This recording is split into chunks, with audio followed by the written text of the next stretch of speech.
join in a moment of prayer. Gracious God, we give you thanks and praise, and we ask that you bless the words of our mouths and the thoughts of our minds. While we are here in this place, we ask that all that we do and all that we say be holy and acceptable to you, O Lord, our rock and our redeemer. Through Christ our Lord we pray. Amen. The Israelites had been wandering in the wilderness for 40 years. Most of the Israelites who had been enslaved in Egypt had passed away. The Israelites now were the children and the grandparents of those whom Moses had freed from slavery, and they were wandering in the wilderness. And they were in the wilderness of Zin at the time of our reading and the chapter ahead. They were in the wilderness of Zin, which is going to be kind of like the middle to top right corner over here. They were making their way closer to the promised land. They were in the Transjordan desert, wandering in the wilderness. And so the Israelites, remember this is the children and the grandchildren of those who Moses had freed, they started getting antsy. Then they teamed up against Moses and his brother Aaron, and they said, "Why did you bring us to this wretched place? What kind of leaders are you? What are you doing to us? We are going to die of thirst out here in the wilderness." Moses and his Aaron at that time of that complaint, had just buried their sister Miriam. They had just laid her to rest, and they were getting old, and my guess is they were getting pretty tired of all of the complaining Israelites, but they gathered together. They said, yes, of course we're thirsty, so they gathered together, and they went to pray to God, and they said, God, what do we do? And so God told Moses. God said to Moses, take your staff, and see that rock over there? Go to that rock over there. Bring your brother with you, and then have all of the Israelites gather around this rock, and then hold your staff high in the air and declare that water will come forth from that rock. Command the rock to give you water. And God said to Moses, if you do that, then you will have enough water for all of your people and all the animals, and everyone will be happy for now. And so that's what they did. Moses and Aaron, they gathered the Israelites. They went to that rock that God told them to go to, and they gathered around, and Moses took his staff and did just as he was told. He raised it in the air, and he said, rock, give me water. Except for a moment passed, and nothing happened right away. And the Israelites are all there, and they're saying, oh, who is this Moses? What, he's going to kill us out here? What in the world is going on? And so Moses is getting, he's getting a little impatient. And so he takes his staff and he strikes the rock. And then he strikes the rock again. And then out comes a gush of water. Enough water for all of the people and all of the animals. This impatience displayed by Moses is the reason we learn why neither he nor his brother Aaron were ever permitted by God to enter the promised land. They would die in the wilderness because of their lack of patience. So first, Aaron dies. And then shortly after burying his brother, Moses and the Israelites start traveling again towards the promised land, towards the land of Canaan, towards Jerusalem, and they start traveling. And then what happens again? They're the Israelites, and so, this is a theme throughout the whole entire wilderness journey. They start complaining. They start whining. They get impatient, and these, of course, are not the Israelites who were enslaved in Egypt. They are the children and the grandchildren of those who were enslaved. And so these Israelites, all that they really knew was the wilderness. And so they started getting really antsy, though, and they wanted to get to this promised land that they had been promised. And so they come to Moses, whining and complaining, and they say, Moses, we are sick of this terrible food. Notice in our reading today how it says, they literally say, Moses, there's no food and no water.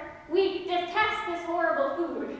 If there's no food and no water, how do they detest the horrible food? This is like teenagers who are in your house who they go, Mom, there is no food in the house when there's plenty of food. It's just not the food that they want. And that's what was going on with the Israelites. And so they said, Moses, we are so sick of searching for water. We are so sick of living in the desert. We are so sick of this horrible food that God gives us. We're so sick of all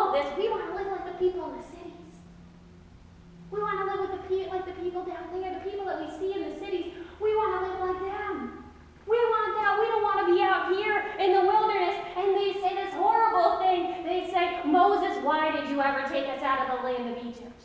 Why did you ever take us out of there? We would be better off as slaves in Egypt than we are today in the wilderness. Of course, they had no idea what they were talking about. They had no idea at all what they were talking about. They had no idea what it was like for their parents and their grandparents who had been enslaved in Egypt. They had no idea what it was like to be a slave. And they were impatient. And they coveted what the other people had. They coveted what the city people had. And when did they want it? Now. They wanted it now. So they complained. And according to the telling of this story, they made God pretty mad. And suddenly, snakes started multiplying. They started appearing and multiplying. And the snakes just kind of appeared everywhere. And these were not just any kind of snakes. These were seraphs. And now seraphs, they were believed to be supernatural agents of God. So these snakes, seraphs that are supposed to be supernatural agents of God, that's what they believed at the time. They started multiplying. And all of a sudden, they started biting people. And what happened then? They died. People started dying, and then the Israelites who remained are like, oh no, what did we do? And they're like, Moses, we're so sorry. Moses, we are so sorry. We sinned against you. We sinned against God. We are so sorry. Moses, help us. And so Moses did. He didn't have his brother anymore. Both his brother and his sister had passed away at this time. He still had his staff, though. So he and his staff, they went and he started praying to God, and he said, okay, God, they're at it again. They're complaining again. They're mad at us again. And now they're repenting. What should I do? And so God told Moses, to go and make a serpent. Go and make one of those poisonous serpents. And make it out of what? Bronze. Now, if they've got all this bronze around, that means they've got things, don't they? If they've got enough bronze around just to put together and to melt and to make into a poisonous snake, this means that they've got some stuff. These aren't just horribly poor people. Yes, they're in the wilderness, but they've got the things that they need. But so Moses goes and he makes a serpent, and then he does as God said, and God tells him, go just make this serpent and put it on a stick, and whenever anyone is bitten by a snake, they will look at it and they will live. Problem solved.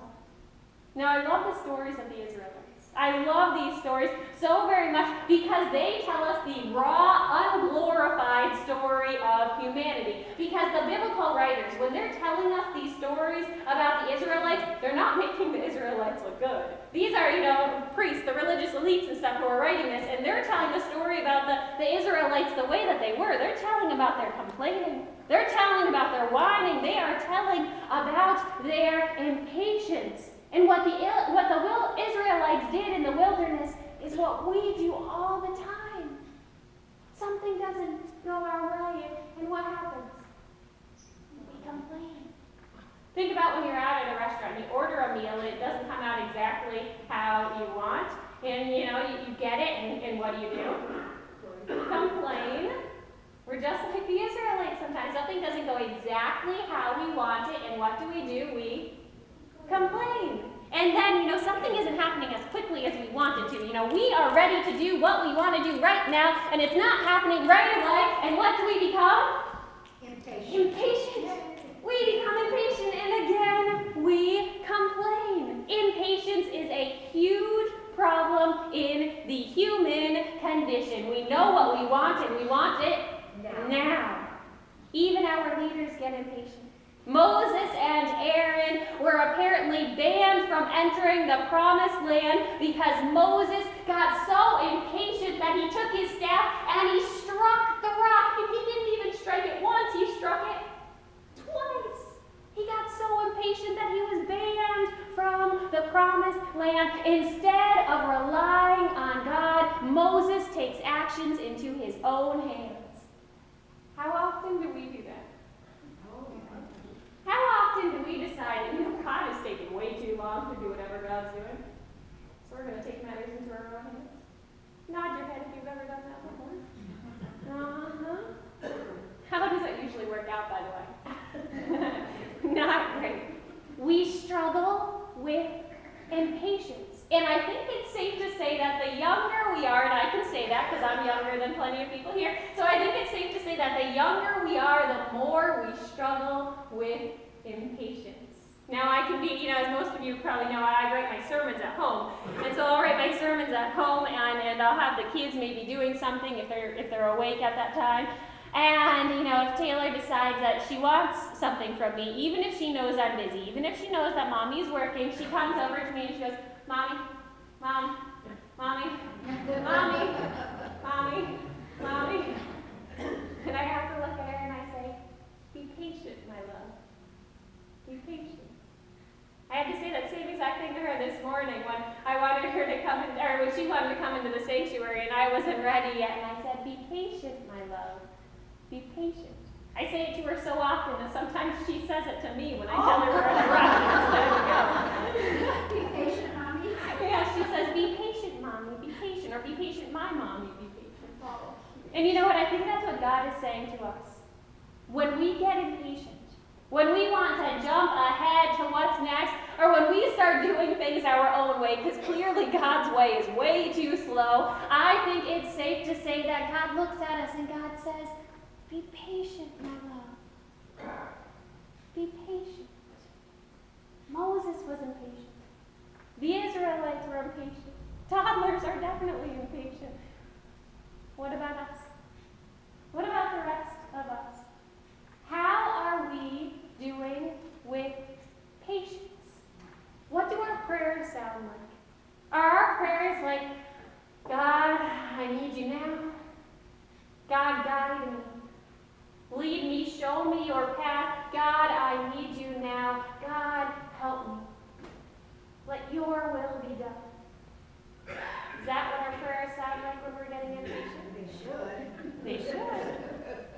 Or do we forget to pray entirely and we go out and we do it our own way because, this needs to get done, so I'm just going to take care of it. All of us are at different points in our lives. We all have different struggles and we all have different scenarios in our lives, but I wonder how much we can all still relate to those Israelites. Do we struggle with patience? Can we not hear God calling to us in that still small voice, beckoning us to be patient, my loves? Be patient. The Apostle Paul says that the fruit of the Spirit is love, joy, peace, patience. Patience.